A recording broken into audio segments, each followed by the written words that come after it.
एक गांव में नटवर नाम का एक आदमी रहता था।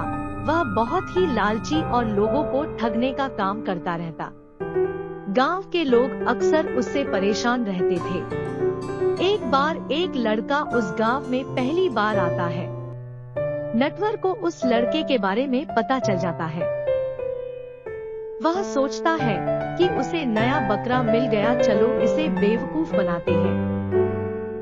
नटवर उससे मिलने का प्लान बनाता है। वह लड़का उस गांव में एक किसान के घर पर रुकता है। नटवर अगली सुबह उस नए लड़के से मिलने चला जाता है। नटवर उस लड़के से बातचीत करते हुए उसे बताता है कि वह इस गांव में अपने दादाजी की कुछ जमीन बेचने आया है। वह लड़का उसे कुछ पुराने जमीन के कागजात दिखाता है और कहता है कि उसे यह जमीन बेचकर अपने घर जाना है। नटवर मन ही मन बहुत खुश होता है कि बकरा खुद हलाल होने आया है। नटवर उससे कहता है कि वह उसका जमीन बिकवा देगा और इसके बदले कुछ हिस्सा चाहिए। लड़का पहले मना कर रहा होता है, फिर बाद में मान जाता है। लड़का मजबूर होकर मान जाता है और जमीन उसे बेच देता है।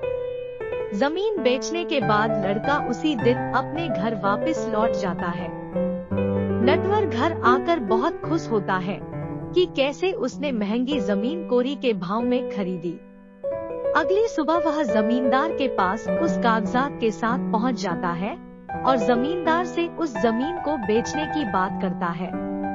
जमींदार जमीन के कागजात देखकर जमीन खरीदने से मना कर देता है। नटवर कारण पूछता है तो उसे पता चलता है कि वह जमीन के कागजात नकली है। नटवर इस बात को सुनकर उसके होश उड़ जाते हैं कि उसे ही किसी ने आज बेवकूफ बना दिया। इसके बाद नटवर को अपने किए पर पछतावा होने लगा और उसने उसके बाद से किसी को ठगने का काम छोड़ दिया।